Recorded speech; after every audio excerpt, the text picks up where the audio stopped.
te has perdido en algún capítulo, te invitamos a que retomes los estudios porque es muy importante, ya que todo este libro está ligado y todo este libro nos lleva a una secuencia de los últimos días.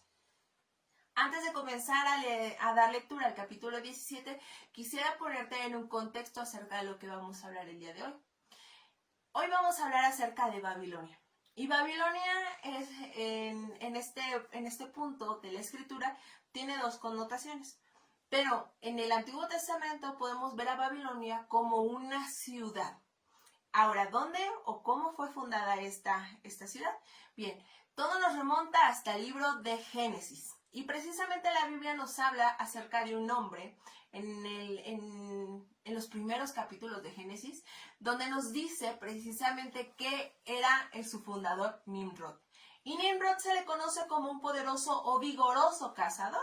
De hecho, es como de los primeros adjetivos que se le da a este sujeto. Bueno, pues Nimrod era descendiente de Cam, uno de los 3 hijos de Noé.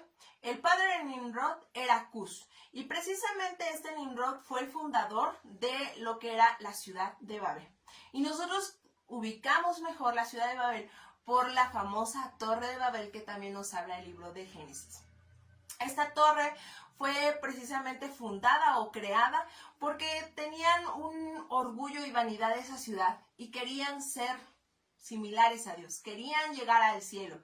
Y precisamente Dios trae confusión a todos los habitantes de Babel y por lo tanto en esta ciudad se considera como el origen de todos los idiomas o lenguas que conocemos a lo largo de nuestra historia humana. Ahora bien, esta es Babilonia en su origen, pero posteriormente podemos ver a una Babilonia que se levanta en guerra, que se levanta como un imperio y hace guerra a la nación de Israel. Dios utiliza también esta ciudad, este imperio, para fines de corrección, fines de disciplina al pueblo y a la nación de Israel. Por eso es muy importante que conozcamos un poco acerca del origen de Babilonia. Pues bien, vamos a comenzar con ese capítulo 17, versículo 1. Vino entonces uno de los 7 ángeles que tenía las 7 copas y habló conmigo diciéndome: ven acá y te mostraré la sentencia contra la gran ramera, la que está sentada sobre muchas aguas. Versículo 2. Con la cual ha fornicado los reyes de la tierra y los moradores de la tierra se han embriagado con el vino de su fornicación. En este punto podemos ver que las visiones continúan. Y está esta visión en el tiempo de las 7 copas. Entonces es muy interesante mirar cómo es que nuevamente Juan es llamado para ver los misterios, la visión que Dios tenía preparado. Y nos muestra y nos habla acerca de la sentencia contra la gran ramera. En este caso es Babilonia. Por eso era muy importante conocer el contexto. Vamos a ver a qué se refiere sentencia. Sentencia quiere decir veredicto y este veredicto está enfocado a una ejecución. Es decir, que este veredicto se va a ejecutar en su tiempo. Juan también nos registra el hecho de que esta gran ramera, en este caso Babilonia, está sentada sobre muchas aguas. Más adelante vamos a ver lo que es la interpretación, pero desde este momento podemos ver que estas aguas representan a las naciones.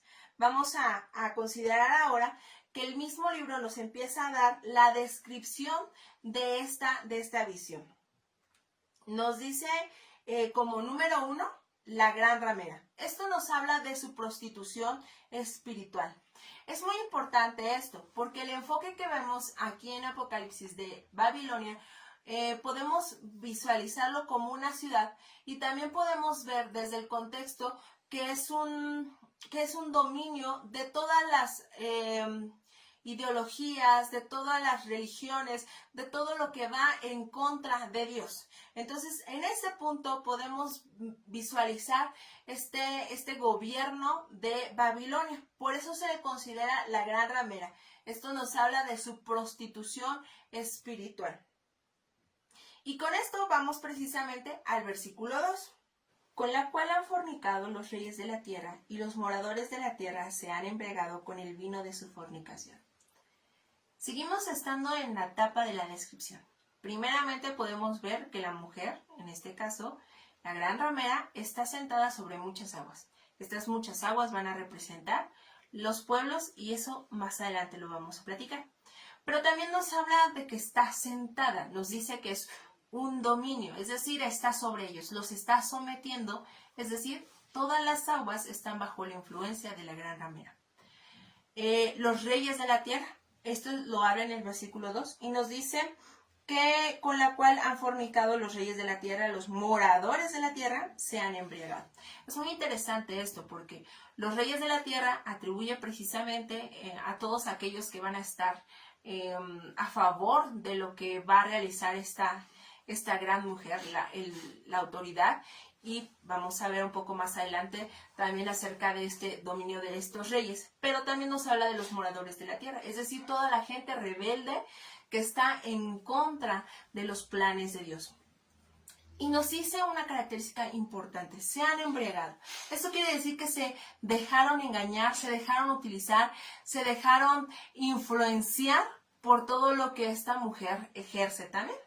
En el versículo 3, y esto es muy importante remarcarlo, vamos a ver un poco más acerca de esta descripción. Vamos a darle lectura al versículo 3. Y me llevó en el espíritu al desierto y vi una mujer sentada sobre una bestia escarlata llena de nombres de blasfemia que tenía 7 cabezas y 10 cuernos. Seguimos en la parte de la descripción y aquí vemos a la mujer sentada sobre la bestia. Esta bestia es la misma que aparece en el capítulo 13 del libro de Apocalipsis y es precisamente el anticristo. Y nos dice que está sentada sobre la bestia. Hagamos énfasis en esto porque más adelante en versículos unos cuantos versículos adelante vamos a ver un contraste distinto. Y aquí podemos ver que éste está ejerciendo un dominio, es decir, la mujer está sentada cómodamente sobre la bestia y está ejerciendo un dominio sobre este anticristo. Es decir, ella lleva el control. Podemos ver ahora la descripción de la bestia. Nos dice que es escarlata.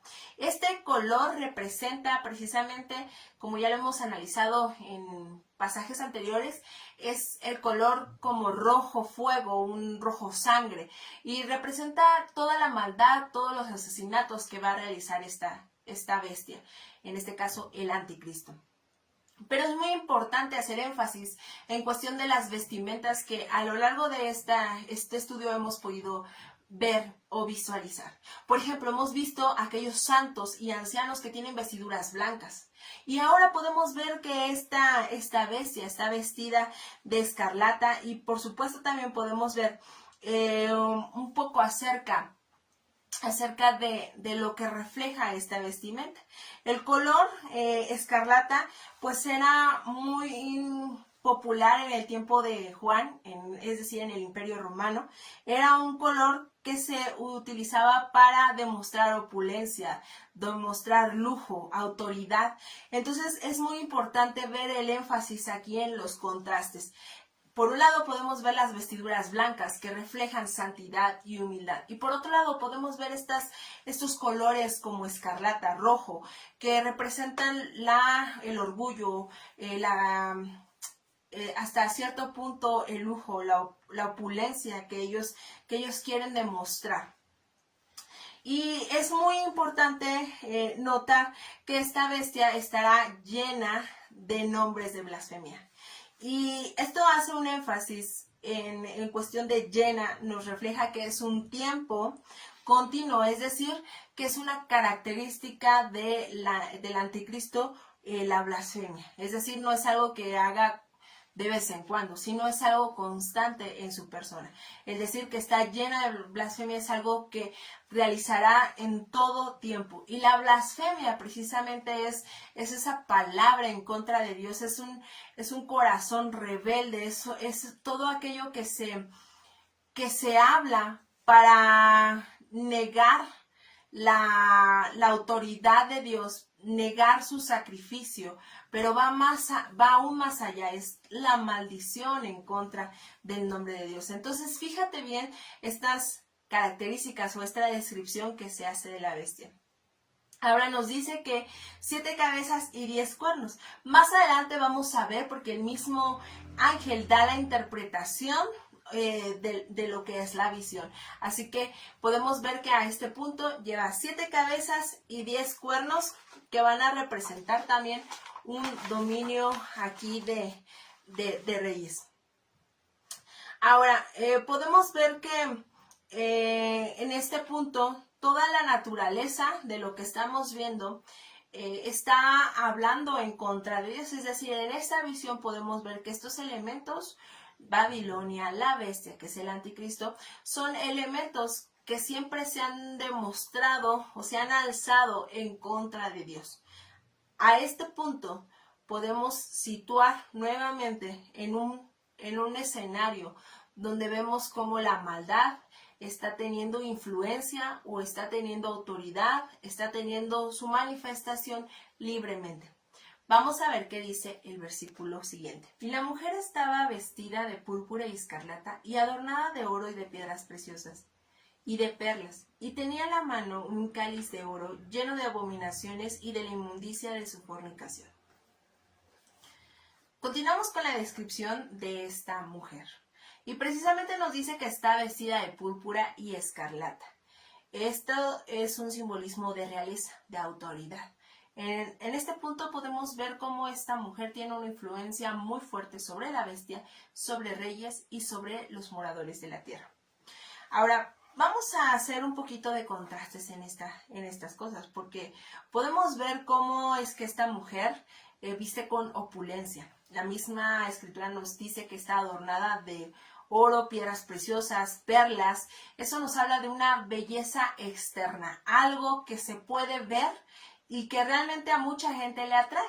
Es decir, hasta ahorita no hemos conocido ningún pueblo, ninguna nación que no les haya importado las piedras preciosas, ni el oro, ni las perlas. Esto habla precisamente de que el hombre siempre está viendo el exterior y entre más opulencia, entre más riqueza traigas puesta, pues eres como más deseable. Ahora, quiero hacer contraste precisamente con la esposa del Cordero, la iglesia. En este punto, a lo largo de la escritura, podemos darnos cuenta cómo es o cómo está vestida la esposa de Cristo. Lino fino, limpio y resplandeciente. Eso nos habla de una humildad, nos habla de santidad, pero también nos habla de que no necesita ser ataviada o vestida con más cosas, con más opulencia, porque su belleza no solamente es externa, sino también interna. Eso nos habla muchísimo acerca de la esencia de los contrastes entre la esposa de Cristo y entre esta mujer que es Babilonia. Ahora, nos podemos hacer énfasis en que su belleza externa es la que está conquistando a sus seguidores, es la que tiene influencia sobre sus reinos, porque ¿qué reyes no quieren la riqueza? ¿Qué reyes no quieren la autoridad que consigo trae el oro, las piedras preciosas? Es decir, todas las naciones hasta este momento se manejan por dinero, se manejan por riqueza. Entonces, por eso podemos ver que esta mujer tiene ese dominio sobre ellos. Y continúa diciendo que en la mano tiene un cáliz lleno, es decir, una copa llena de abominaciones. Y esto nos habla primeramente que las abominaciones e inmundicias de la fornicación representan eso maloliente y detestable. Es decir, la palabra abominación tiene como significado maloliente algo que es detestable. Las fornicaciones tienen que ver con la idolatría, todo aquello que está poniendo por encima algo que no es Dios. Es decir, puede ser la riqueza, puede ser algún dios falso, puede ser incluso uno mismo que se pone por encima de Dios. Ahora, todo esto es una práctica de inmoralidad o nos habla de una impureza moral, de una impureza espiritual. Nos habla precisamente de la idolatría. Y nos dice algo muy, muy fuerte porque en este versículo dice que tiene en la mano ese cáliz de oro lleno de abominaciones y de inmundicia de su fornicación. Es decir, en este punto podemos ver que es visible lo que tiene en la mano, es visible que todo lo que ella representa, por un lado la belleza de la riqueza, de la opulencia, y por otro lado podemos ver que representa lo maloliente, lo detestable, lo que a nadie, pues lo que Dios no quiere en ninguna persona, es decir, la idolatría, la fornicación, todo lo que implica una impureza. Eso vemos el contraste de esta mujer. Por un lado su belleza y por otro lado lo maloliente. Pero aún así tiene una influencia muy grande sobre los reyes y sobre los moradores. Vamos a ver qué dice el siguiente versículo. Versículo 5. Y en su frente un nombre escrito, un misterio. Babilonia la grande, la madre de las rameras y de las abominaciones de la tierra. Aquí es muy interesante esto porque podemos ver que hasta este punto las características que demuestra esta mujer son visibles, es decir, no son ocultas, pero dice misterio. Vamos a ver un poquito acerca de eso.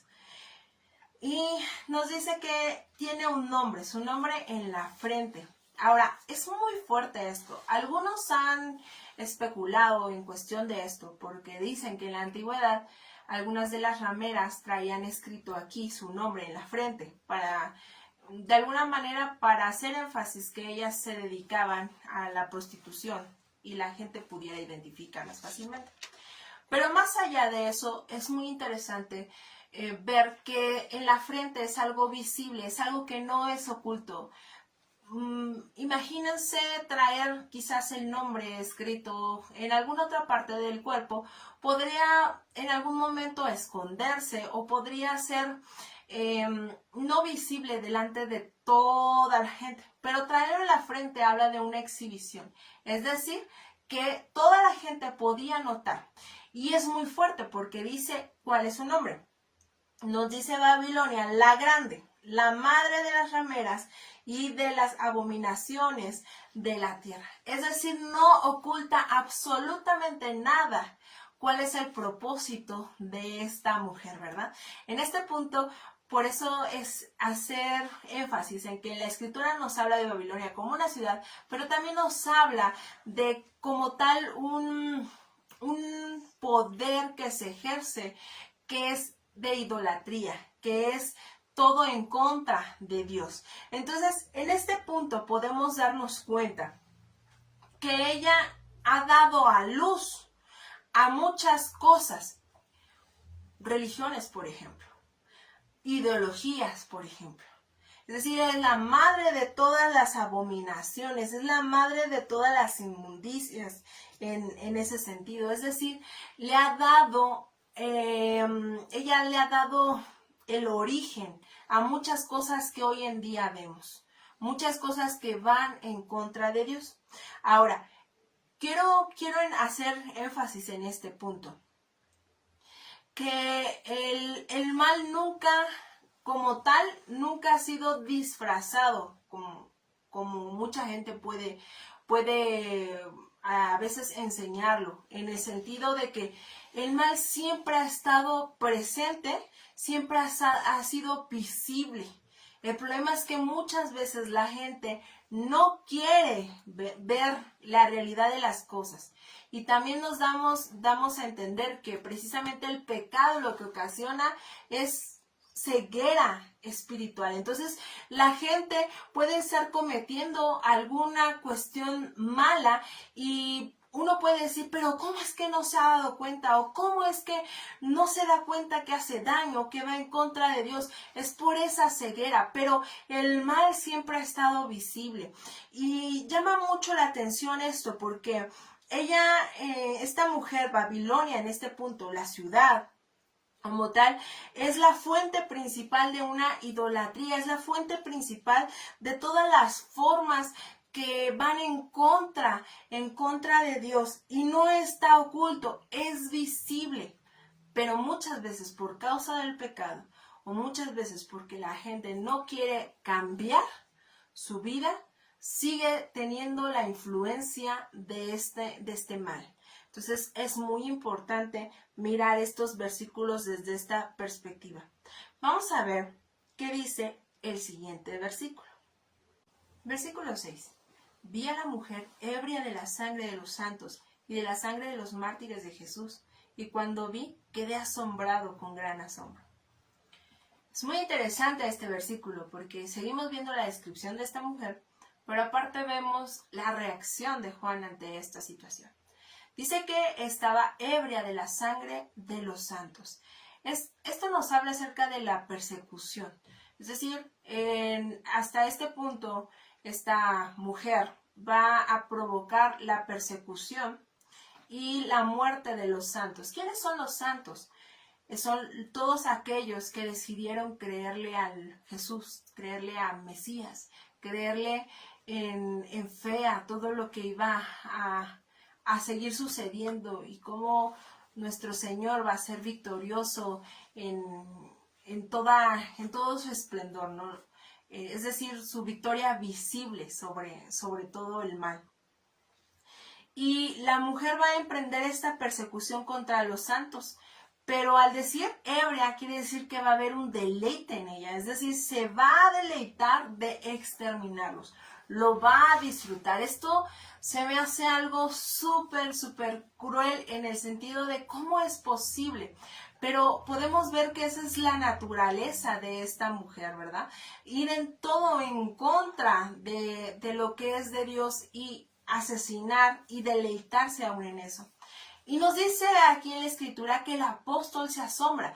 Y es muy interesante esto por las palabras que utiliza, porque dice, quedé asombrado con gran asombro. Es para hacer énfasis en que realmente estaba totalmente atónito de lo que estaba viendo, de esos deleites, en cómo ella disfrutaba digamos que sus excesos por destruir a los santos, por matar a los santos. Es muy interesante esta reacción. Ahora, yo me pongo a pensar en cuántas veces nosotros, como seres humanos, nos asombramos de las atrocidades que vemos o se nos hacen muy normal. A mí Dios me hablaba con este pasaje porque ¿cuántas veces podemos ver la maldad y podemos pensar, ay, eso es común, eso es normal? Por ejemplo, ver en que todavía sigue habiendo persecución en medio de estos tiempos de pandemia. Hay persecución todavía en medio de países donde no se puede proclamar abiertamente el cristianismo. En estos días estaba viendo precisamente que uno de nuestros compañeros misioneros obreros hablaba de cómo es que se desmanteló una célula terrorista que estaba tratando de actuar en estos tiempos. Y uno dice, pero son tiempos de pandemia, ¿quién va a estar pensando en la destrucción de los cristianos? Bueno, pues la maldad está ahí presente. Y muchas veces podemos pensar en que la persecución de la iglesia cristiana al otro lado del mundo o incluso en nuestro país, como no nos está afectando a nosotros, no es tan terrible. O como no nos está afectando a la gente que nosotros amamos, no es tan cruel. Sin embargo, la maldad existe y esa maldad, esa mentalidad de seguir ocasionando daño en el cuerpo de Cristo es algo que está presente desde tiempos muy antiguos, está presente en este tiempo y va a estar presente en los tiempos futuros. Y es muy interesante ver la reacción de Juan, que se asombra y nos habla de cuánto de nosotros aún ver estas cosas nos duele o nos asombra, ¿no? Ahora, en este punto podemos conectarlo con el siguiente versículo. Versículo 7. Y el ángel me dijo, ¿por qué te asombras? Yo te diré el misterio de la mujer y de la bestia que la trae, la cual tiene las 7 cabezas y los 10 cuernos. Es muy interesante esto, porque aquí el ángel le dice, ¿por qué te asombras? Pero aquí en este punto podemos ver a un ángel diciéndole, ¿por qué te asombras? Te voy a explicar lo que está pasando. Y aquí es donde comienza la interpretación. Podemos darnos cuenta cómo es que la misma escritura nos da a conocer aquellas visiones, para enfatizar en que no tenemos que hacer alegorizaciones, ni mucho menos nuestras propias interpretaciones, sino la escritura nos arroja el significado real de las cosas. Y en este versículo dice que le va a dar la interpretación de la mujer, de la bestia, y dice, y de la bestia que la trae. Yo les decía unos versículos anteriores que hiciéramos énfasis en cómo es que al principio se muestra que la mujer monta a la bestia, pero en este punto podemos ver cómo es la bestia quien la trae. Es decir, aparentemente al principio la bestia es la que está dominando, pero posteriormente la mujer es la que está dominando, pero posteriormente la bestia es la que está dominando a esta mujer. Es decir, no es lo mismo montarte sobre un animal que lo va conduciendo a alguien, a que te montes sobre un animal al cual el animal te va de alguna manera dirigiendo o conduciendo. Es muy interesante esto porque a este punto podemos ver que la bestia es quien trae a la mujer, es decir, ahora la bestia es la que está tomando el control o el dominio sobre la mujer. Y esto es muy importante porque más adelante vemos qué es lo que sucede con este dominio que ahora tiene la bestia sobre la mujer. Es importante este contraste que vamos a analizar un poco más adelante.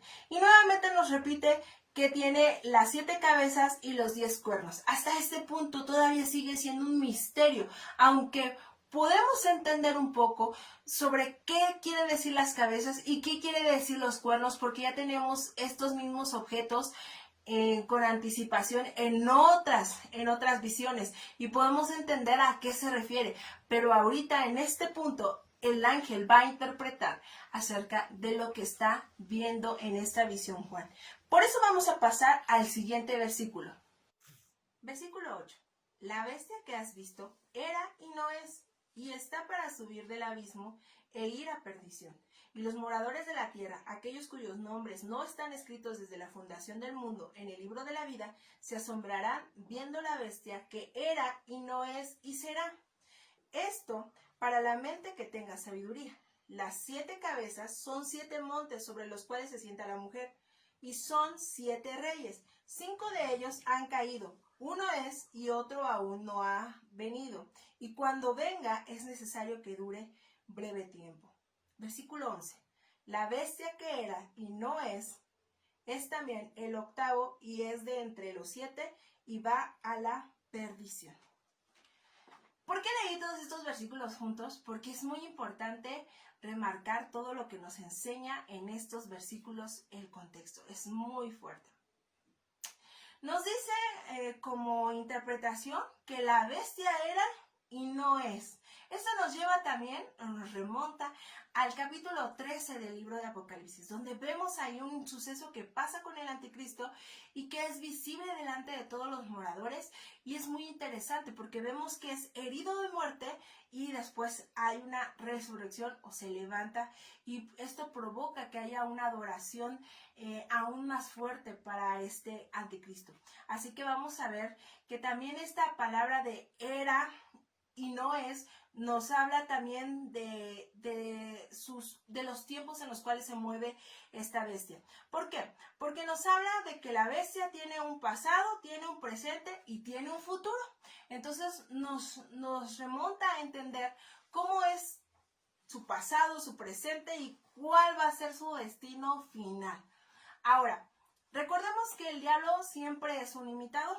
Y en este caso podemos entender que el anticristo también va a intentar imitar todo aquello que representa la persona de Cristo. En este punto podemos ver cómo Cristo se presenta como nuestro el alfa y el omega, incluso varias porciones de la escritura se presentan como el que era, el que es y el que ha de venir. O sea, en estos puntos podemos ver cómo el anticristo trata de imitar todas estas cosas, pero también es muy importante el énfasis porque nos habla de su pasado y nos enseña hacia dónde va su futuro, hacia dónde está su destino.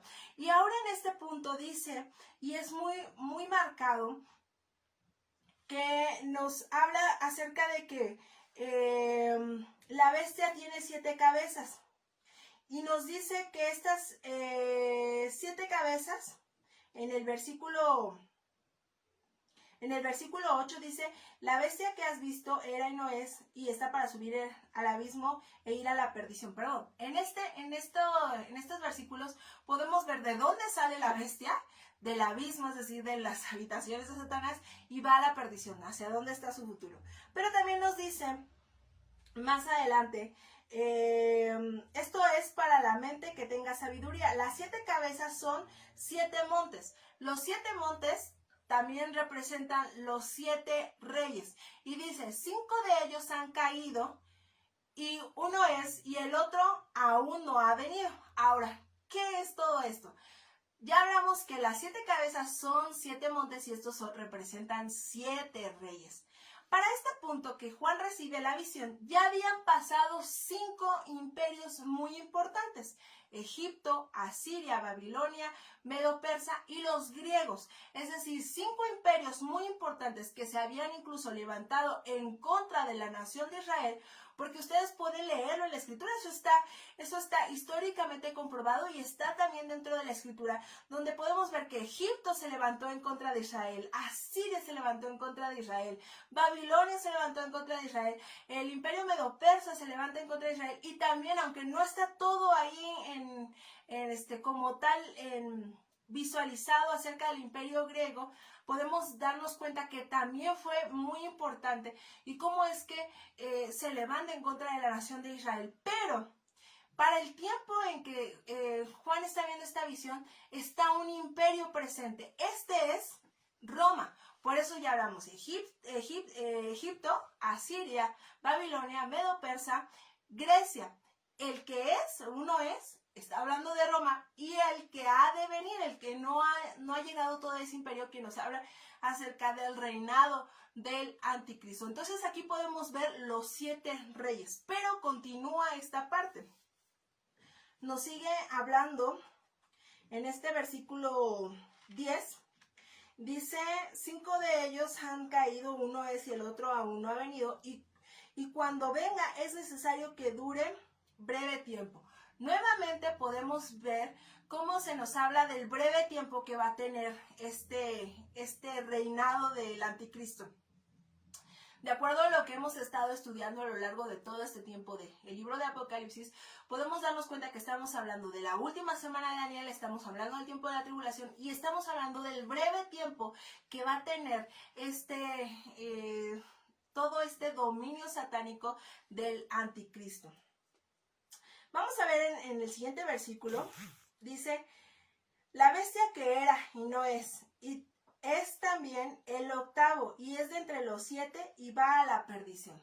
¿Por qué es importante hacer énfasis en esto? Porque está como todo muy confuso. Por eso nos advierte primeramente en el versículo 9 que esto es para la mente que tenga sabiduría, es decir, vamos a analizarlo con detenimiento. Dice en el 11 que la bestia que era y no es también el octavo, es decir, este es el número séptimo, si ya lo vimos, que es el reinado número séptimo, el reinado del anticristo, pero nos lleva precisamente a ver los otros capítulos del libro de Apocalipsis, donde vemos a un anticristo que es herido de muerte y después es resucitado o se levanta nuevamente.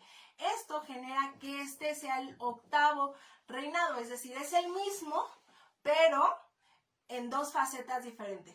Algunos lo han interpretado como su faceta natural, es decir, es un hombre, y después con una faceta ya de sobrenatural, con poderes que Satanás le va a entregar, que van a ser poderes sobrenaturales, y eso va a provocar que mucha gente le siga creyendo y le siga adorando. Y es precisamente así es como nos remarca en este versículo y nos dice cuál es su destino, la perdición. Vamos a ver el siguiente versículo. Versículo 12. Y los 10 cuernos que has visto son 10 reyes que aún no han recibido reino, pero por una hora recibirán autoridad como reyes, juntamente con la bestia. Estos tienen un mismo propósito y entregarán su poder y su autoridad a la bestia. Pelearán contra el Cordero y el Cordero los vencerá, porque Él es Señor de señores y Rey de reyes, y los que están con Él son llamados y elegidos y fieles. Es muy interesante estos versículos porque nos sigue dando la interpretación, pero también nos habla de un momento de victoria. Algo que constantemente vemos en la Escritura y más en este libro. Nos dice precisamente qué quiere decir esos 10 cuernos. Esos 10 cuernos representan 10 reyes. Estos 10 reyes aún no se han levantado, es decir, aún no se conoce quiénes son, pero se va a conocer en un futuro. Estos 10 reyes van a tener un tiempo para gobernar y nos dice específicamente la Biblia que una hora. Esto nos habla del tiempo o del reloj de Dios hemos estado estudiando, que es precisamente las 70 semanas, nos habla del reloj que se ha detenido y que va a continuar en ese tiempo. Entonces nos dice cuánto tiempo van a estar, pero también nos habla en estos versículos que tienen un propósito. ¿Cuál es el propósito? El propósito, como a lo largo de todo este tiempo se ha podido visualizar, es la destrucción de todos los planes, la oposición a los planes de Dios y precisamente a los planes gloriosos y futuros victoriosos del Mesías.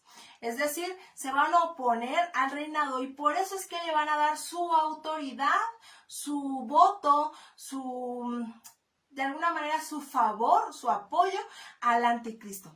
Por eso es muy interesante esta palabra, entregarán, que quiere decir que otorgarán y se someterán a la autoridad de la bestia. Esto nos sigue diciendo en estos versículos. Precisamente en el versículo 14 nos dice su propósito es hacer guerra, pelear, levantarse en contra de nuestro Dios y en este caso en contra de los planes de nuestro Señor Jesucristo. Es muy interesante ver esto porque a la vez nos habla de una victoria, es decir, a lo largo de la Escritura vemos una guerra, vemos una oposición, vemos una batalla, pero siempre nuestro Dios es victorioso. Siempre nuestro Dios sale victorioso. Y justamente en este versículo dice, y el Cordero los vencerá. Gloria a Dios, porque Él es Señor de señores, Rey de reyes, y los que están con Él son llamados y elegidos y fieles. Es una bendición hermosísima poder leer estas partes de la Escritura.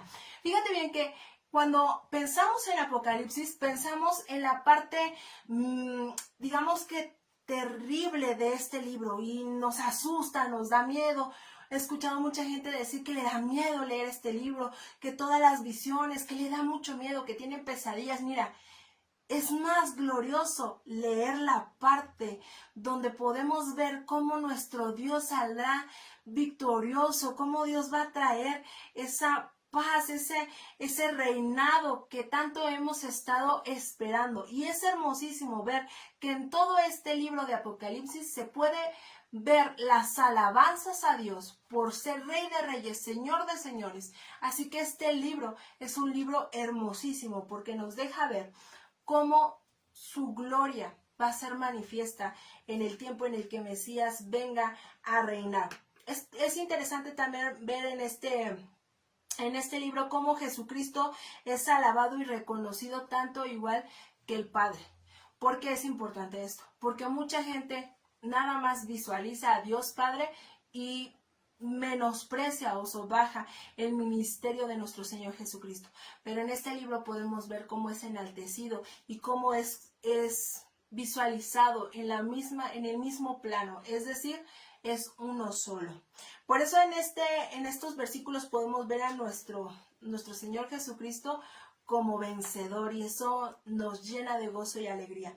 Fíjate bien que este versículo 14, termina de una manera impresionante y también muy hermosa. Dice, y los que están con él son llamados y elegidos y fieles. El Cordero no viene consigo con un ejército.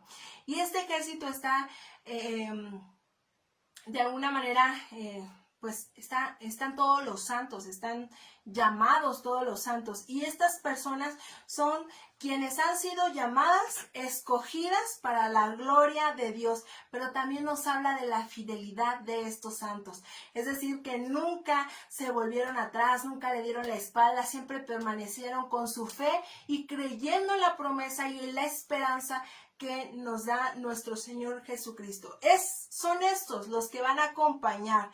Y aunque no se puede visualizar nombres ni personas, por así decirlo, entendemos que son todos aquellos que le han creído a nuestro Señor Jesucristo. Así que el Cordero viene victorioso, acompañado de aquellos que le aman, de aquellos que le han sido fieles. Esos somos tú y yo, si nos sumamos y le seguimos creyendo y guardamos nuestra fe y nuestra esperanza, creyendo que Él va a vencer. Vamos a ver qué dice el siguiente versículo. Versículo 15. Me dijo también, las aguas que has visto donde la ramera se sienta son pueblos, muchedumbre, naciones y lenguas. En este punto remarcamos aquellos detalles o explicamos aquellos detalles que hemos visto a lo largo de este capítulo. Y es precisamente que las aguas, que son de alguna manera los cuales se sienta la ramera, son pueblos controlados por la mujer, muchedumbre, naciones, ¿verdad? Eso nos habla de la autoridad y la influencia de esta mujer sobre las naciones. Y en el versículo 16 dice, y los 10 cuernos que viste en la bestia, estos aborrecerán a la ramera y la dejarán desolada y desnuda y devorarán sus carnes y quemarán con fuego. Eso es muy importante. Ya estamos llegando a la última parte de estos versículos, de este capítulo, que por cierto está ligado al capítulo 18, pero es muy interesante ver cómo la devastación de esta mujer, es decir, en un punto, en unos versículos vemos a una mujer ataviada, vestida con piedras, con oro. Y ahorita vemos a una mujer que ha sido devastada. ¿Por qué? Porque estos cuernos, es decir, estos reyes y la bestia se unirán para ser un instrumento para dejar desolada y desnuda a la mujer. Es decir, desolada y desnuda es vaciada de sus riquezas. Veíamos a una mujer llena de riquezas, ahora la vemos sin nada de riquezas.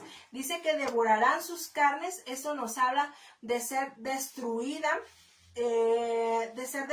completamente, al punto de que ya no vas a ver nada de su existencia, porque es muy importante que dice, y quemarán con fuego. Es sumamente interesante ver estos versículos. Quiero hacer énfasis precisamente en la parte donde podemos ver cómo en su momento Babilonia fue utilizada como un instrumento para traer juicio o para disciplina del pueblo de Dios. Pero ahora, en este punto, a Babilonia se le va a cumplir la palabra que Dios había dicho que iba a ser destruida.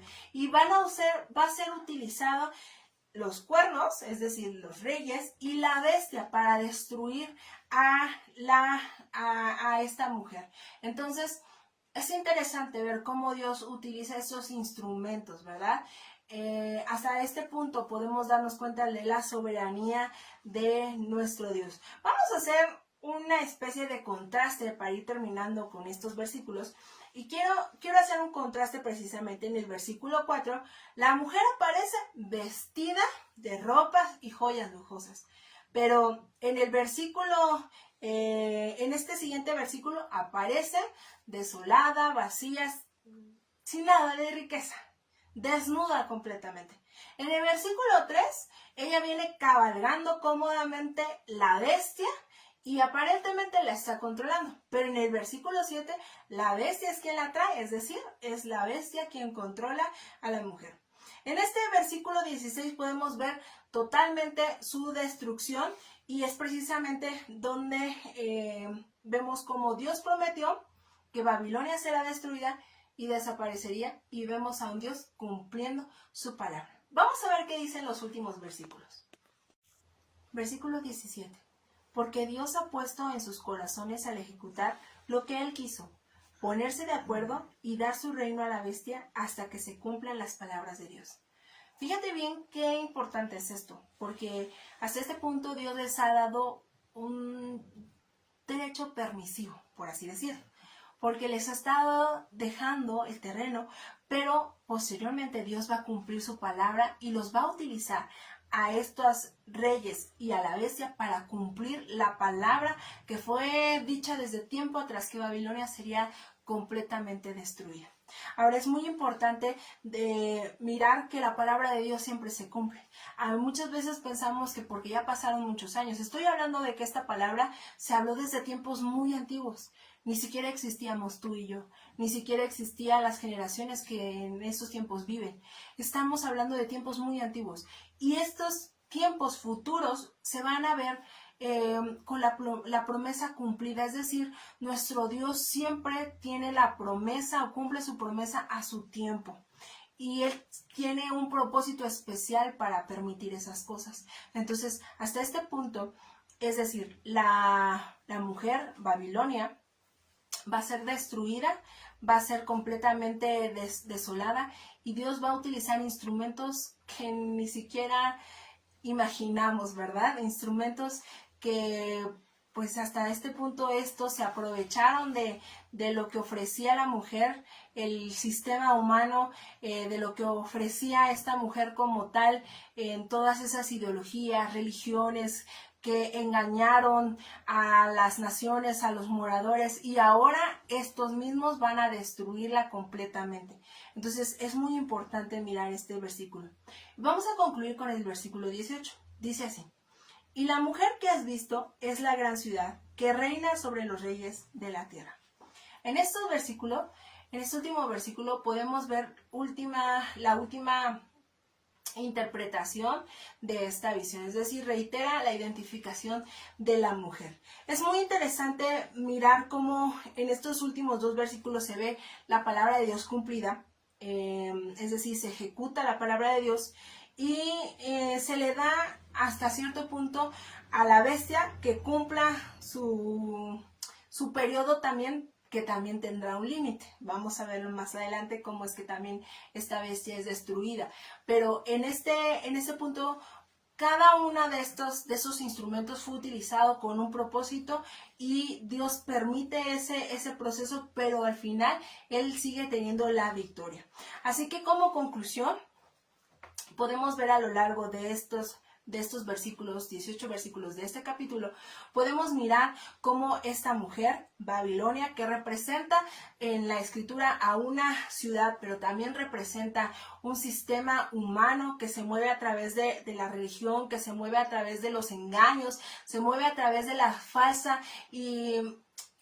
falsas creencias, que esto nos lleva a entender la idolatría.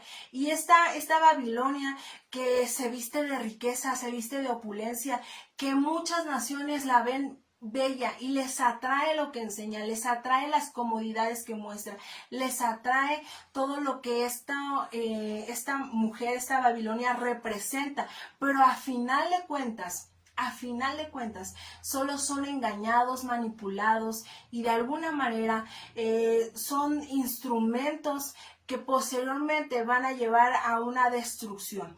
Por eso es que más adelante, cuando vemos en todos estos versículos, vemos cómo Dios habla de esta bestia que va montada, que lleva a esta mujer. Podemos ver a esta bestia con una autoridad aparentemente limitada, pero posteriormente con el apoyo y la aprobación de los reyes que se van a levantar en un futuro, vemos a un anticristo, a una bestia que tendrá una autoridad para ejercer tanto en toda la destrucción como un dominio satánico. Pero lo más glorioso de estos versículos es ver cómo Dios es victorioso, cómo nuestro Señor Jesucristo viene en gloria, viene victorioso, vestido de majestad, y en una cuestión de segundos, por así decirlo, podemos ver cómo es arrojada y destrozado todos los planes malignos de esta bestia. Entonces, ¿qué nos enseñan estos versículos? Porque podemos decir, bueno, son versículos que nos hablan a futuro.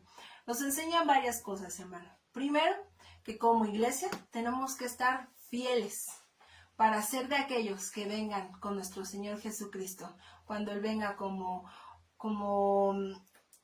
rey de reyes, Señor de señores, a gobernar esta tierra. Tenemos que ser fieles porque hemos sido llamados, hemos sido escogidos, y esto nos habla de una lucha, una batalla que seguimos teniendo en pie y que seguimos cumpliendo hasta el final de nuestros días en esta tierra.